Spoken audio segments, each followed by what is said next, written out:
ఎంతోమంది భారతీయులు భారతదేశాన్ని వదిలేసి ఇతర దేశాలకి వలస వెళ్ళిపోతున్నారు.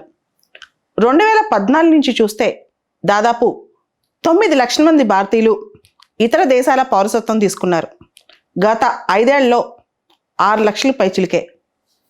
అమెరికన్ మన కాన్సులేట్ లెక్కల ప్రకారం దాదాపు అంటే మన వాళ్ళ నుంచి ప్రాసెస్ అయిన అప్లికేషన్స్ ప్రకారం దాదాపు ఈ సంవత్సరమే 4,16,000 అప్లికేషన్లు అమెరికన్ పౌరసత్వం కోసం భారతీయులు అప్లై చేశారు.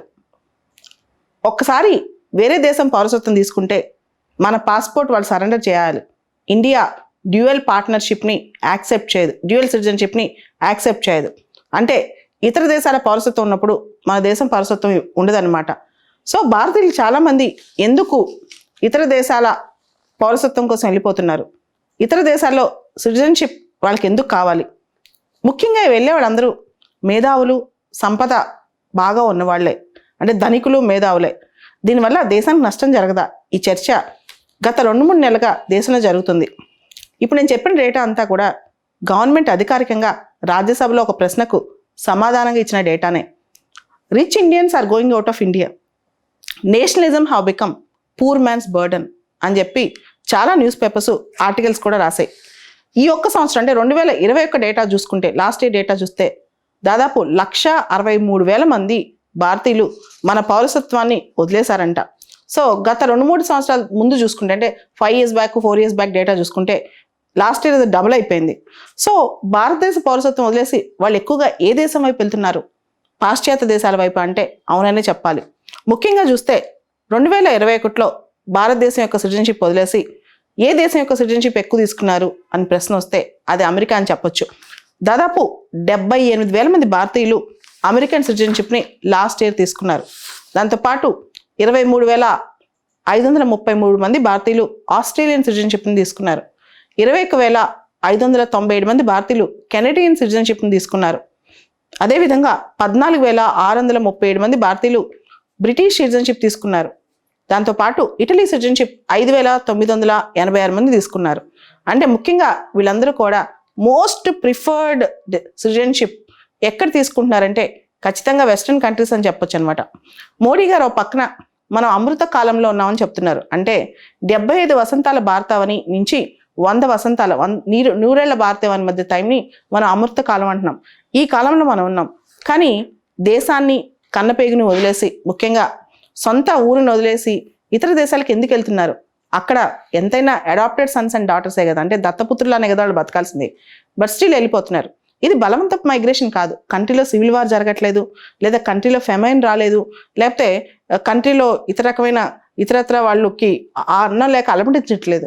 అయినా కానీ ఎందుకు వెళ్తున్నారు? ముఖ్యంగా వెళ్ళే వాళ్ళందరూ కూడా ఎడ్యుకేటెడ్ పీపుల్, చాలామంది రిచ్ పీపుల్, ప్రివిలేజ్డ్ పీపులే. వీళ్ళందరూ వెళ్ళిపోతున్నారు.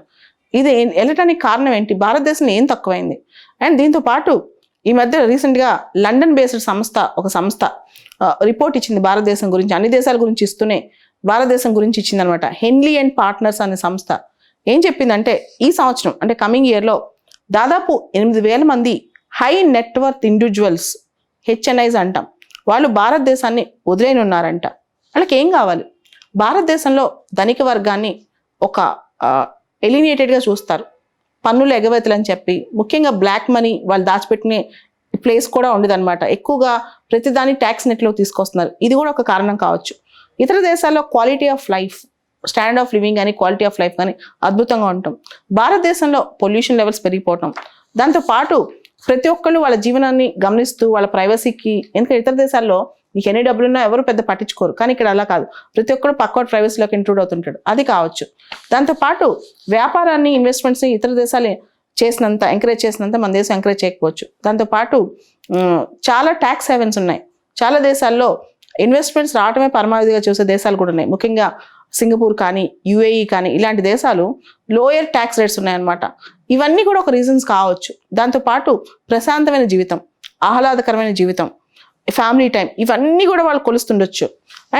దీనికి ఒక చిన్న ఉదాహరణ చెప్పాలంటే, ఎప్పుడైతే ప్రస్తుత ప్రభుత్వం ట్యాక్సేషన్ పెంచిందో, బ్లాక్ మనీ మీద చాలా ఆంక్షలు విధించిందో, ప్రతిదీ నెట్లోకి తీసుకొస్తుందో, ట్యాక్స్ నెట్లోకి, ఆ టైంలో చాలా మంది రిచ్ ఇండియన్స్ వాళ్ళ ఫ్యామిలీస్ని అబ్రాడ్ పంపించి దాదాపు 182 days సంవత్సరానికి ఉంచారంట. 182 days అంతకంటే ఎక్కువ.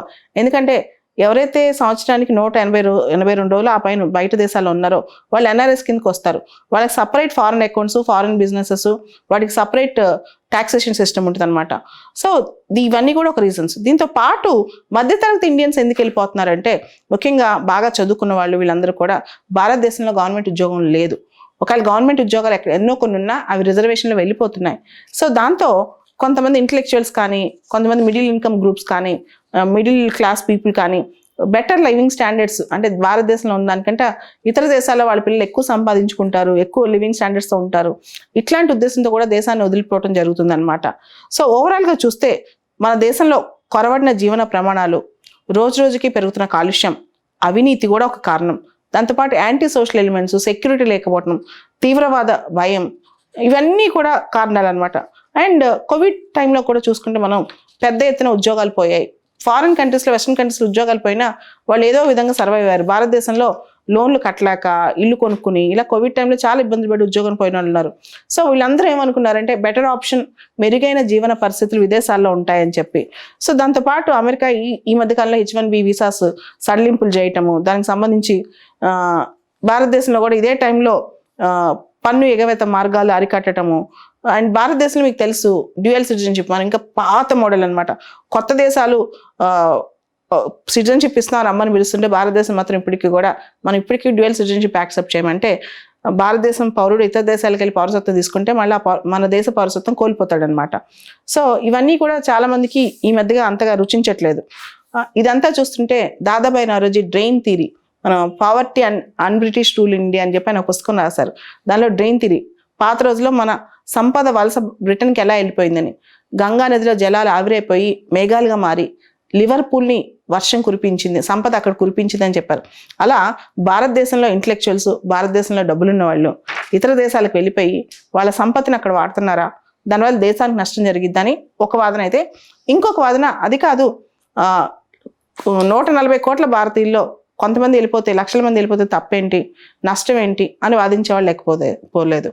మొత్తానికైతే భారతదేశంలో ఒక ట్రాన్సిషన్ పీరియడ్లో అభివృద్ధి ఫలాలు అందుకుని, అభివృద్ధిని చూసి దానివల్ల వాళ్ళు బాగుపడి ఈ తర్వాత ఏరు దాటాక తప్ప తగిలేసినట్టు దేశాన్ని వదిలేసి వెళ్ళిపోతున్నారా వీళ్ళు అని చెప్పి ఈ మధ్య న్యూస్ వింటున్నాం. అంబానీ కూడా సింగపూర్లోనే ఎక్కడో తన రెసిడెన్షియల్ ఆఫీసు పెద్ద ఇల్లు కట్టేసి వెళ్ళిపోతున్నాడు అని చెప్పి. సో వాళ్ళందరికీ సెక్యూరిటీ థ్రెట్ అయి ఉండొచ్చు, లేదా దేశం మొత్తం తన వైపే ఉందని అనుకోవచ్చు, లేదా దేశం బిజినెస్ ఫ్రెండ్లీ అంటే బిజినెస్ ఫ్రెండ్లీ దేశం సంపాదన మొత్తం వాళ్ళు తీసుకున్నా సరే ఇప్పటికీ కూడా బిజినెస్ని నెగిటివ్ మైండ్ సెట్లో చూస్తున్నారని కావచ్చు, లేదా ట్యాక్సేషన్ సిస్టమ్ హెవీగా ఉందని కావచ్చు, లేకపోతే బెటర్ లివింగ్ స్టాండర్డ్స్ కోసం కావచ్చు, ఇంత సంపద ఇంకా వేరే కంట్రీ నాకు ఉంటే ఇంకా బెటర్గా బతకొచ్చు అనే ఆలోచన కావచ్చు. మొత్తానికి ఏదైనా కావచ్చు, గ్లోబలైజేషన్ ఎఫెక్ట్ వలసల్లో కూడా పడింది. ఇది పుష్ మైగ్రేషన్ కాదు, అంటే బలవంతంగా ఇతర దేశాలకు వెళ్ళటం కాదు, వాళ్ళు చాయిస్ బేస్డ్తోనే వెళ్తున్నారు. ఓవరాల్గా అయితే భారతదేశ పౌరసత్వం మీద ప్రజలకి కొంతవరకు మోజు తగ్గిందని చెప్పాలి. ముఖ్యంగా ప్రజలంటే అందరికీ కాదు, మధ్యతరగతి వాళ్ళు, పేదవాళ్ళు భారతదేశంలో ఉంటున్నారు. ఎవరైతే రిచ్ పీపుల్ ఉన్నారో వాళ్ళకి బెటర్ స్టాండర్డ్స్ ఆఫ్ లివింగ్ కావాలని ఇతర దేశాలు అట్రాక్ట్ అయ్యి మరి వెళ్తున్నారని అర్థమవుతుంది.